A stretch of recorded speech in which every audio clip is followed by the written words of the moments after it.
नमस्कार दोस्तों, मैं डॉक्टर स्वप्निल सागर जैन निरामय होम्योपैथी के अपने इस YouTube चैनल पर आप सभी का बहुत बहुत स्वागत करता हूं। दोस्तों, आज मैं आपसे बात करूंगा हाइपोथायरॉयडिज्म में हमें खाने में किन चीज़ों का उपयोग करना चाहिए, किन चीज़ों से हमें बचना चाहिए और हमारा जो डाइट चार्ट होना चाहिए वो किस तरह होना चाहिए, उनको खाने में क्या दे सकते हैं। तो सबसे अच्छी चीज़ होती है इसमें अनाज। हम अनाज का उपयोग कर सकते हैं। अनाज भी यदि हम छिलके सहित यूज करें, जैसे थोड़ा सा गेहूं को पिसवाते समय थोड़ा सा उसका मोटा दलिया टाइप जो रहता है उसको यूज करें।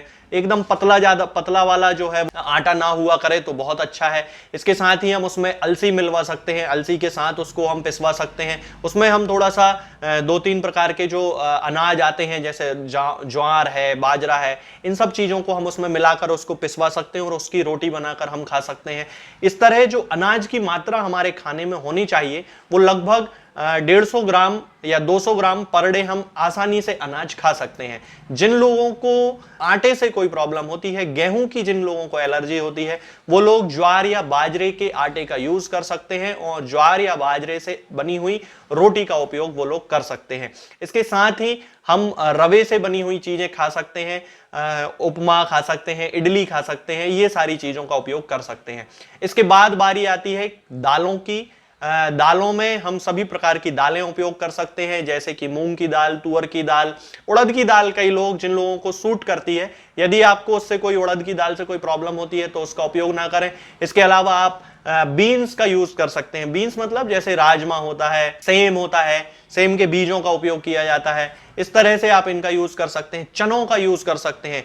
दालें जो होती हैं हमें प्रोटीन का सोर्स प्रोवाइड कराती हैं और प्रोटीन की बहुत ज्यादा जरूरत पड़ती है हमारे शरीर को हाइपोथायरॉयडिज्म में। उसका कारण यह है कि जो प्रोटीन होता है वो थायराइड हार्मोन के रेगुलेशन में हेल्प करता है।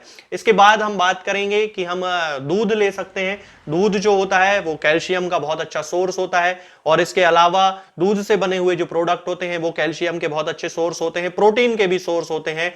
तो ये हम इन सब चीजों का यूज कर सकते हैं। हाँ, सोया मिल्क का यूज ना करें, क्योंकि सोया मिल्क जो होता है वो हाइपोथायराइड के पेशेंट्स के लिए थोड़ा सा हार्मफुल होता है। दूध भी हम मतलब 300 ml तक दूध हम पर डे ले सकते हैं यदि हमको दूध से कोई प्रॉब्लम नहीं है। मेरा कहने का मतलब यह है कि बहुत सारे ऐसे पेशेंट्स होते हैं जिनको कि दूध से नुकसान होता है, उनको डायरिया होने लगता है, चाहे वो गर्म दूध पिए चाहे वो ठंडा दूध पिए। कई लोगों को गर्म दूध पीने से गैस बनती है और रिगर्जिटेशन होता है, खट्टी डकारें आती हैं, तो उन लोगों को दूध अवॉइड करना चाहिए। और यदि वो दूध से बने प्रोडक्ट्स यूज करना चाहें तो दूध से बने प्रोडक्ट वो यूज कर सकते हैं बड़ी आसानी से। इसके बाद हम बात करते हैं नट्स के बारे में।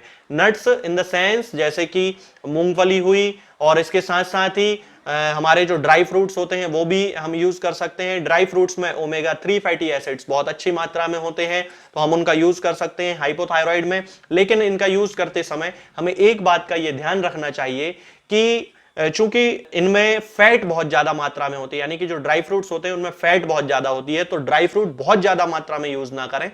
3-4 अखरोट कभी खा सकते हैं, 3-4 बादाम खा सकते हैं, 3-4 काजू दिन भर में खा सकते हैं, 4-5 खा सकते हैं, 6 खा सकते हैं। इससे ज्यादा बिल्कुल भी कभी ना खाएं। इसके साथ ही ज्यादा ड्राई फ्रूट खाने से कॉन्स्टिपेशन भी हो सकता है और वेट गेन तो होता ही है, और वेट गेन हाइपोथायरॉइड के पेशेंट्स की सबसे बड़ी समस्या होती है। इसलिए हमें यह ध्यान रखना चाहिए कि हम जब भी यूज करें, हमें बिल्कुल यूज करना है। ओमेगा 3 फैटी एसिड्स हमारी बॉडी में पहुंचना बहुत ज्यादा जरूरी है, इसलिए हमें उसका तो यूज करना ही है ड्राई फ्रूट्स का, लेकिन बहुत ज्यादा मात्रा में यूज ना करें। इसके बाद हम बात करते हैं बहुत ही खास चीज की, और वो है वेजिटेबल्स एंड फ्रूट्स, यानी कि फल और सब्जियां। तो दोस्तों, फल और सब्जियों में बहुत अच्छी मात्रा में, प्रचुर मात्रा में एंटीऑक्सीडेंट्स पाए जाते हैं, जो कि हमारे शरीर को बहुत ज्यादा जरूरी हैं। जिन लोगों को आयोडीन की कमी होती है उन लोगों को ही ज्यादा थायराइड डेवलप होता है, इसलिए हमें आयोडाइज्ड सॉल्ट का यूज करना चाहिए। हालांकि बहुत सारे लोग ये भी कहते हैं कि सेंधा नमक खाना चाहिए, तो आप सेंधा नमक भी यूज कर सकते हैं, उससे कोई प्रॉब्लम नहीं है।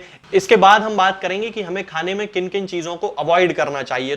तो सबसे पहले जैसा कि मैंने अभी आपको थोड़ी देर पहले भी बताया है कि हमें क्रूसीफेरस वेजिटेबल्स का यूज नहीं करना चाहिए, यानी कि पत्ता गोभी, फूल गोभी, इस तरह की जो सब्जियां होती हैं, ब्रोकोली हुआ, ब्रुसेल्स स्प्राउट्स हुए, इन सब चीजों का यूज नहीं करना चाहिए, क्योंकि इनमें पाए जाने वाले कुछ पदार्थ ऐसे होते हैं जो कि हाइपोथायरॉयडिज्म को बढ़ाते हैं, इसलिए हमें इनका अवॉइड करना चाहिए।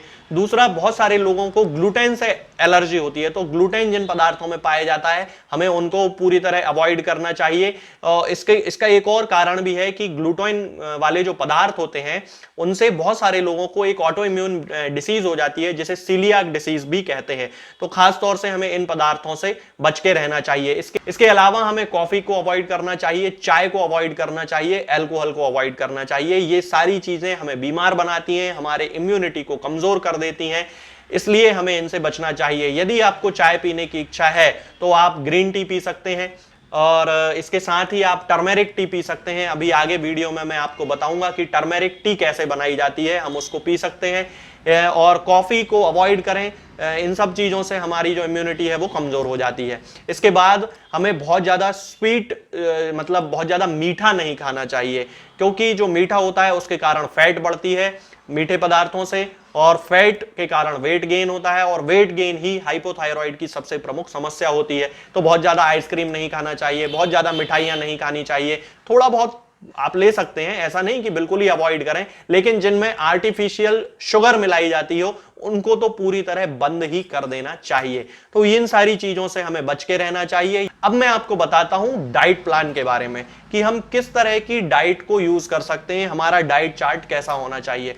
तो सबसे पहले सुबह जब हम सोकर उठते हैं तो हमें 4-5 ग्लास गर्म गुनगुना पानी जरूर पीना चाहिए, जिससे हमारी बॉडी को एक बहुत अच्छी एनर्जी मिलती है, हमारी बॉडी के जो फंक्शंस होते हैं वो रेगुलेट होते हैं, जो हमारी बॉडी में टॉक्सिन्स इकट्ठे हो गए होते हैं वो क्लीन हो जाते हैं, हमें कॉन्स्टिपेशन में बड़ा रिलीफ मिलता है, इसलिए गर्म पानी जरूर पीना चाहिए।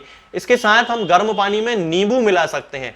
अब मैं आपको यहां पर बता दूं कि मैं नींबू मिलाने की बात कर रहा हूं, थोड़ा सा ही नींबू मिलाया जाता है, आधा नींबू उसको कट कर लें और उसको मिला लें। मैं आपको एक गिलास पूरा नींबू का रस पीने को नहीं बोल रहा हूं, जिसमें पूरा नींबू ही नींबू हो, जिसमें पानी ना हो, क्योंकि बहुत सारे लोग फिर ये बोलते हैं कि नींबू से ये प्रॉब्लम होती है, नींबू से वो प्रॉब्लम होती है। तो नींबू से जिन लोगों को एलर्जी है वो नींबू को अवॉइड कर सकते हैं। इसके साथ ही हमें सुबह ब्रेकफास्ट में यदि हम बात करें तो हम रवे से बनी हुई कोई चीजें ले सकते हैं, जैसे कि इडली खा सकते हैं, उपमा खा सकते हैं। इसके अलावा दलिया हम खा सकते हैं, दूध में मिलाकर ले सकते हैं। फ्रूट सैलेड खाना हो, यानी कि फलों से बनी हुई सलाद खाना हो, वो आराम से खा सकते हैं। फलों का रस आप ले सकते हैं। ये सारी चीजों को आप ब्रेकफास्ट में यूज कर सकते हैं। और उसके बाद दोपहर के खाने की जब हम बात करते हैं तो दोपहर के खाने में हम 2 रोटी ले सकते हैं। जिन लोगों को गेहूं से प्रॉब्लम है वो ज्वार की रोटी खा सकते हैं, बाजरे से बनी हुई रोटी खा सकते हैं। इसके साथ ही 1 कप हमें दही उसमें यूज करना है, 1 कप हमें दाल यूज करना है। दाल की मात्रा 80 ग्राम के आसपास हो, बहुत अच्छा है, 100 ग्राम तक भी ले सकते हैं। दही की मात्रा 50 ग्राम हो, बहुत अच्छा है। इसके साथ ही हम कोई सूप पी सकते हैं, जैसे टोमेटो सूप पिया जा सकता है, बहुत अच्छा रहेगा। इसके बाद हम शाम के खाने की बात करें, यानी कि डिनर की बात यदि जब हम करते हैं तो डिनर में हमें बहुत ज्यादा हैवी खाना नहीं खाना है, और डिनर हमें शाम को 7 बजे कर लेना है। शाम को 7 बजे के बाद यदि हम खाना खाते हैं तो हमें बहुत सारी इंडाइजेशन की प्रॉब्लम हो सकती है, गैस्ट्रिक ट्रबल्स हो सकती हैं, वेट गेन हमारा हो सकता है। इसलिए हमें इससे बचना है। शाम को 7, साढ़े 7 के बाद कभी भी खाना ना खाएं। ये सामान्य लोगों के लिए भी है, केवल हाइपोथायराइड के पेशेंट्स के लिए नहीं है। अब हम डिनर में ले सकते हैं, हल्की रोटी ले सकते हैं, 2 बिल्कुल पतली रोटी ली जा सकती है, ज्वार की ले सकते हैं। यदि कोई प्रॉब्लम ना हो तो मिक्स आटे की रोटी ले सकते हैं, जिसे मिस्सी रोटी कहते हैं। जैसे बहुत सारे अलसी मिला लिया, उसमें थोड़ा सा उसमें बेसन मिला लिया, थोड़ी सी उसमें मूंग की दाल मिला ली और उस आटे को पीस लिया, आटे से उससे रोटी बना के हम ले सकते हैं। उसके साथ हम लौकी की सब्जी खा सकते हैं, तुरई की सब्जी खा सकते हैं, दही हम रात में खा सकते हैं, कोई प्रॉब्लम नहीं है। ये एक नॉर्मल डाइट चार्ट है। इसके बाद रात में हम सोते समय टर्मेरिक टी का उपयोग जरूर करें। टर्मेरिक टी क्या होती है मैं ये आपको बता देता हूं कि हमें क्या करना है कि टर्मेरिक टी बनाने के लिए हमें 1 गिलास पानी लेना चाहिए। उस 1 गिलास पानी में 1 बड़ा चम्मच हल्दी हम लें, हल्दी पाउडर उसमें डालें। उसके बाद 1/4 चम्मच हम उसमें काली मिर्च डालें और उसके बाद 1/4 चम्मच हम उसमें वर्जिन कोकोनट ऑयल मिला लें। उसको अच्छे से हम उबाल लें, उबाल के ठंडा करके उसको छान लें और उसको पिएं। रात को सोते समय यदि हम इसका उपयोग करते हैं तो हमें ये थायराइड हार्मोन को रेगुलेट करने में बहुत हेल्प करती है। हल्दी बहुत अच्छी चीज होती है, इसमें एंटीऑक्सीडेंट्स होते हैं, एंटी कैंसरस एक्टिविटीज पाई जाती हैं, इसलिए हम इस टर्मेरिक टी का उपयोग सामान्य व्यक्तियों में भी कर सकते हैं और हाइपोथायराइड के पेशेंट में तो हमें करना ही है। तो दोस्तों आज के वीडियो में बस इतना ही। आप इस डाइट चार्ट को फॉलो करें, जिन चीजों को मैंने खाने में बताया है आप उनका यूज करें, जिन चीजों को अवॉइड करने के लिए बताया है उनको अवॉइड करें। आगे के वीडियोस में हम बात करेंगे कुछ नई बीमारियों के बारे में। तब तक के लिए जय हिंद, जय भारत।